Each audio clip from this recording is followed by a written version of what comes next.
Selamat pagi. Eh, Apa kabar? baik, baik. Kalian dari? Dari mana? Oh, depan situ. Oh, dari Indomaret situ. Nama siapa? Nama Paul. Hmm, oke. Ah, kita Ayo, kita kita, ganti kita ya. ganti kan? Oh iya ya. Iya.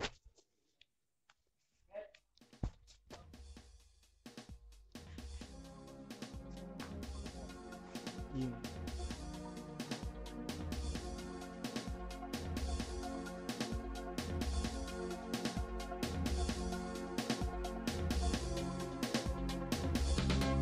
Di sini,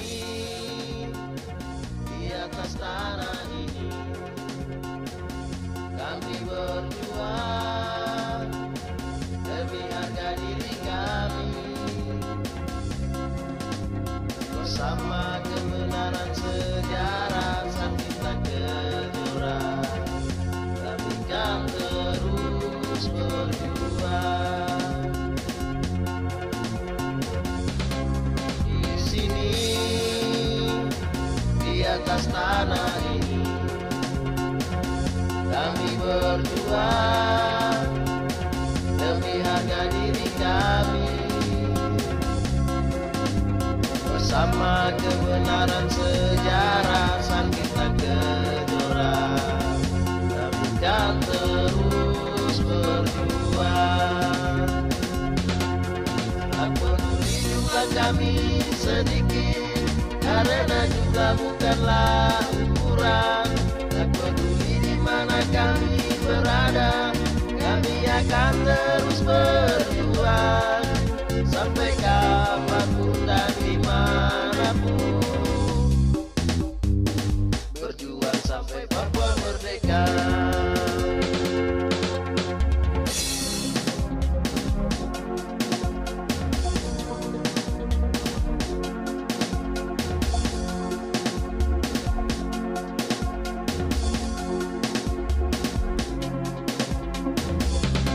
Di sini, di atas tanah ini, kami berjuang demi harga diri kami. Bersama kebenaran sejarah sang kita kejora, kami kan terus berjuang. Di sini, di atas tanah ini, kami berjuang demi harga diri kami. Bersama kebenaran sejarah sang kita kejora, kami kan terus berjuang. Tak peduli jumlah kami sedikit, di mana kami berada, kami akan terus berjuang Ini kayaknya sampai tentang PT Freeport di Papua ini. Ini kayaknya saya penasaran sekali. Tadi tadi ini kawan udah bilang sebentar jam 3 ada ini diskusi tentang Freeport. Sudah ini mereka yang kayak pemalas kampus nih. Kita pergi lihat dulu nanti dia sampai ini lagi. Kita ke sana sudah, ayo kita lihat ya. Iya.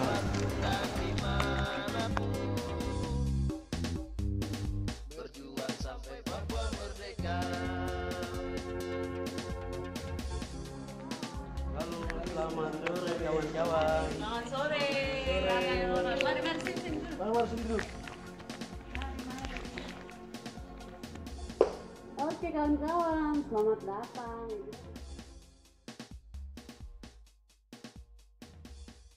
Tadi kami selesai kelas, kami ke kantin, kami dapat seberkas dalam isi tentang PT Freeport di Papua. Nah, kami lihat dan kami penasaran, lalu kami datang ke sini, kami mau bertanya dan berdiskusi tentang masalah-masalah itu. Wow, jadi pas sekali kawan-kawan datang ke sini tuh. itu kita ada buka stand sama sebentar ini ada diskusi. Jadi diskusinya tuh dari Front Rakyat Indonesia untuk West Papua dan Aliansi Mahasiswa Papua dengan tema diskusinya tuh PT Freeport Papua atau Indonesia. Nah ini kan diskusinya jam 3 toh, jadi ini sudah mau jam 3 nih. Jadi bagaimana? Kita mulai saja kah kawan-kawan? Sepakat kah tidak? Sepakat. Oke, jadi di sini saya akan jelaskan terkait sejarah ya, nanti kawan-kawan yang lain bisa tambahkan.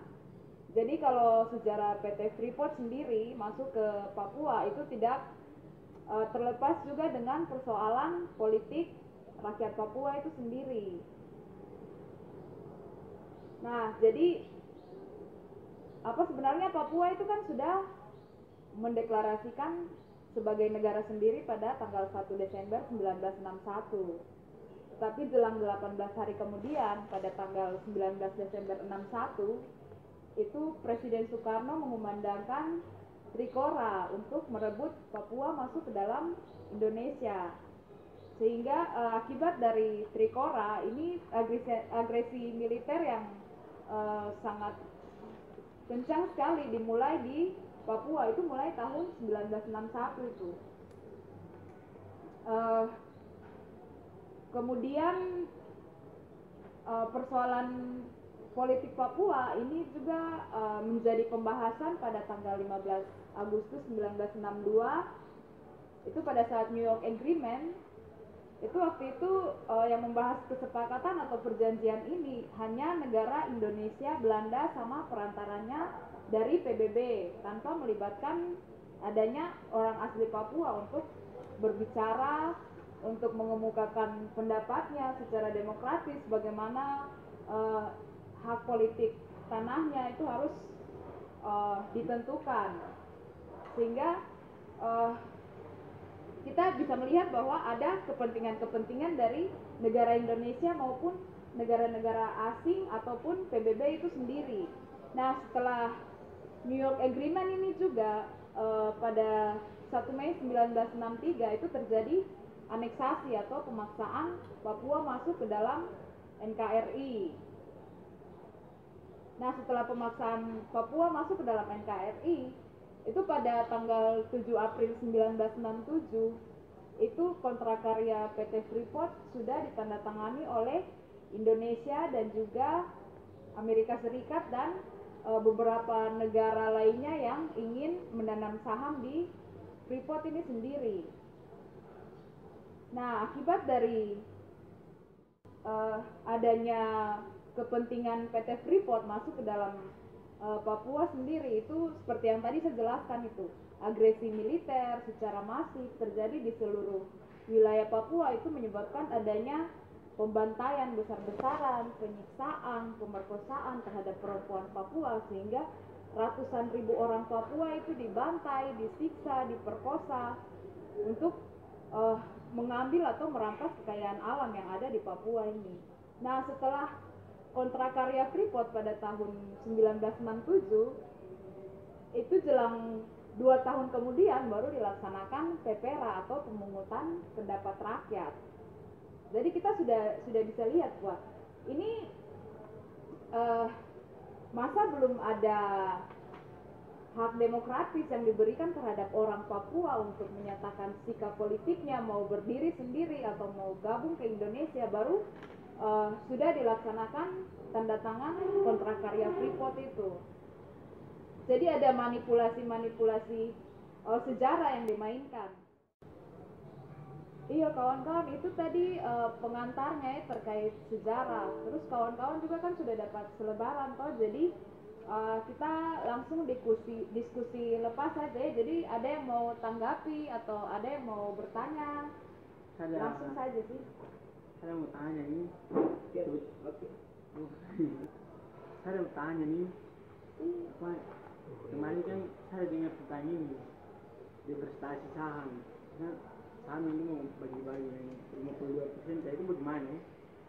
Oh iya betul sekali kawan Alo. Jadi itu yang masalah investasi saham tuh, itu semua berawal dari PT Inalum nih. Jadi PT Inalum nih dia tuh mengambil saham dari Freeport ini sebanyak 51,23%. Nah, setelah dia ambil saham dari PT Inalum sendiri ini tuh dia merupakan badan usaha milik negara.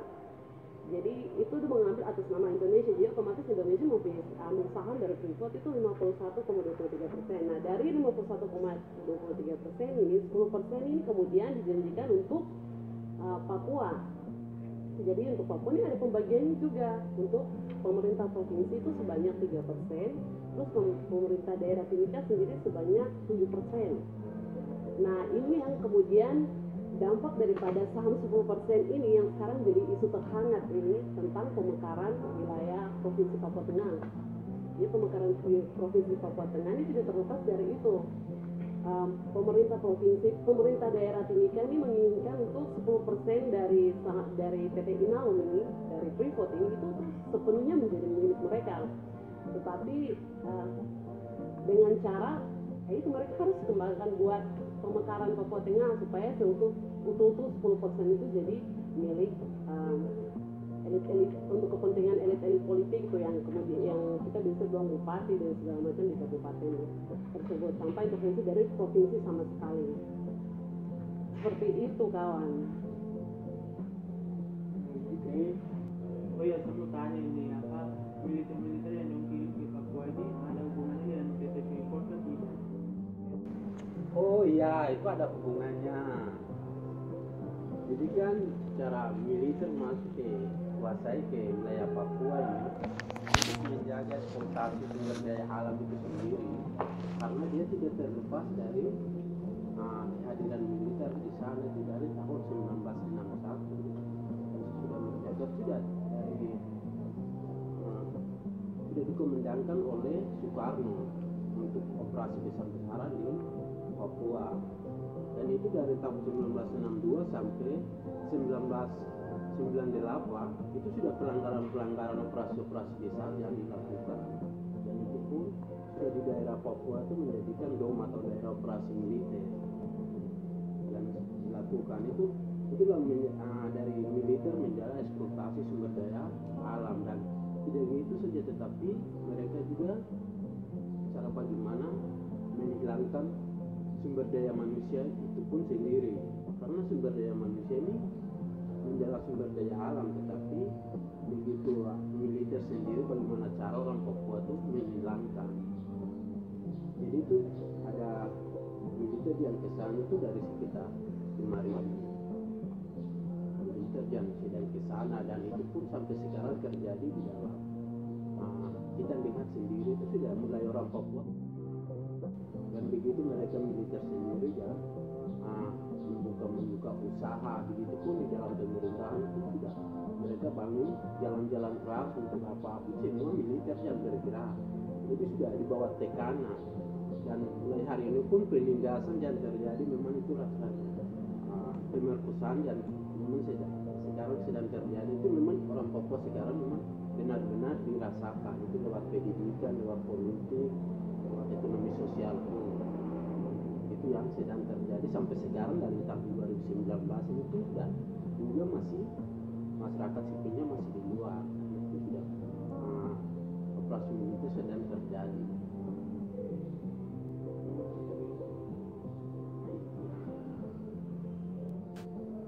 Oh ya begitu ya kawan. Kawan, saya mau ingin bertanya, dengan melihat adanya banyak persoalan masalah-masalah Papua yang terjadi, apakah di Papua itu penjajahan masih ada atau tidak? Contoh-contohnya kayak bagaimana? Oh iya, kawan Step, tadi pertanyaan tuh sangat bagus juga. Benar, di Papua tuh penjajahan dari tahun 1961 sampai 2019 itu masih ada. Nah, penjajahan itu seperti contohnya perampasan tanah wilayah adat di Papua, itu termasuk penjajahan. Yang kedua, pengambilan eksploitasi atau pengambilan sumber daya alam di Papua, mulai dari emas, perak, hutang ditebang sembarang, sehingga masyarakat yang kena dampaknya. Nah, di situ juga kita bisa lihat bahwa negara-negara yang punya kekuasaan full itu mereka mencoba untuk mengintervensi, tidak mengambil atau tidak mengeruk sumber daya alam yang di Papua. Yang pertama, untuk meloloskan hal itu, paling mereka gunakan satu untuk memperkuat itu, militer itu otomatis mereka gunakan itu. Nah, setelah militer masuk di suatu daerah, otomatis jika masyarakat mau menghalangi itu, paling militer yang jadi tembok utama untuk melakukan eksploitasi tersebut. Itu kita bisa lihat. Di sisi itu juga mereka juga buat kita terpecah belah. Dengan mereka biasa bilang itu politik divide impera, itu politik pecah belah yang dilakukan oleh kolonialisme atau pemilik modal di dunia ini. Nah, itu untuk apa? Mereka memecahkan orang Papua dengan Papua. Contohnya orang Papua dari Wamena, terus orang Papua dari Dogiai. Itu salah satu pecah belah yang mereka lakukan. Itu politik pecah belah. Ada juga politik pecah belah melalui pemekaran-pemekaran. Sempat mungkin kawan juga sudah baca pemekaran Papua Tengah. Itu bentuk dari sistem kolonialisme yang sedang dibangun di Papua. Dan itu membuat kita harus melihat lagi lebih jauh dan bisa bersama-sama saling diskusi, saling tukar pikiran untuk kita sama-sama melawan hal tersebut. Mungkin begitu yang saya bisa sharing pada siang menjelang sore hari ini. Oh iya, jadi penjajahan di Papua itu seperti begitu. Betul, seperti begitu. Baru apa yang kita lakukan? Nah, itu pertanyaan yang sangat bagus sekali ya, untuk kita harus sama-sama berpikir itu solusi apa yang harus kita lakukan. Tadi dari kita punya perbincangan itu kan sudah jelas sekali ya, kita melihat bahwa ada akar persoalannya. Persoalannya yaitu karena adanya persoalan ekonomi dunia, sehingga mereka merampas kekayaan alam Papua dengan menggadaikan hak politik orang Papua itu sendiri. Sehingga yang harus kita lakukan yaitu kita harus berjuang bersama untuk harus menutup PT Freeport itu sendiri, karena PT Freeport itu merupakan salah satu landasan kuat yang kalau kita cabut akarnya itu akan bisa berpengaruh pada perjuangan politik kita. Sehingga kalau perekonomiannya, akar perekonomiannya kita bisa selesaikan, maka kita punya persoalan politik itu juga akan bisa diperjuangkan secara bersamaan. Jadi ekonomi politik itu kita harus melihatnya secara bersamaan. Jadi kita tuntutan terbesarnya yaitu harus tutup Freeport dan berikan hak penentuan nasib sendiri bagi rakyat Papua sebagai solusi demokratis bagi rakyat Papua. Jadi solusi utamanya bagi rakyat Papua itu sendiri untuk menyelesaikan berbagai persoalan, ya Papua itu harus merdeka. Kita harus melawan kolonialisme, kita harus melawan kapitalisme, dan juga harus melawan militerisme. Dan pastinya dengan perjuangan persatuan dari rakyat Papua maupun rakyat tertindas lainnya yang harus kita tetap bangun solidaritas. Berarti kita harus lawan ya? Lawan!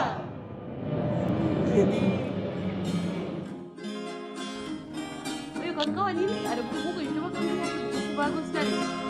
Ada ini, lihat sini lagi.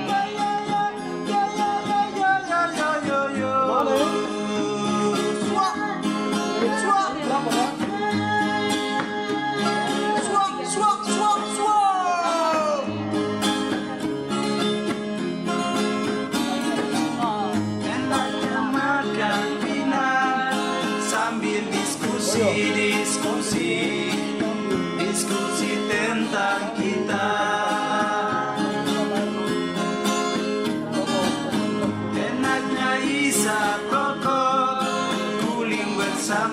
bersama, bersama-sama rakyat. Rakyat Papua, bangkitlah. Rakyat Papua, bersatulah. Rakyat Papua, lawanlah. Berjuang bersama-sama.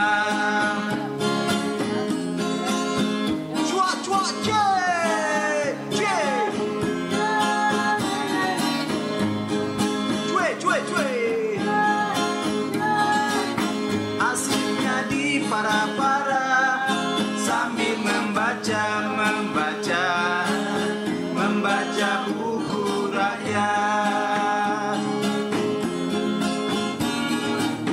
Asiknya cerita mob sambil bernyanyi lagu Mabesa. Rakyat Papua, bangkitlah. Rakyat Papua, bersatulah. Rakyat Papua, lawanlah. Berjuang bersama-sama.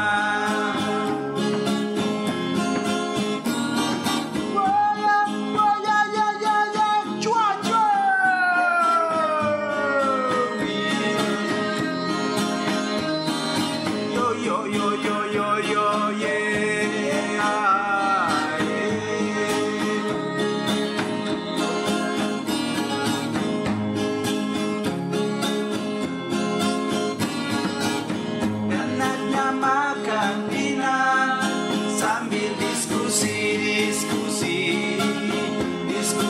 tentang kita. Enaknya isap rokok, guling bersama-sama rakyat. Rakyat Papua, bangkitlah. Rakyat Papua, bersatulah. Rakyat Papua, lawanlah. Berjuang bersama-sama.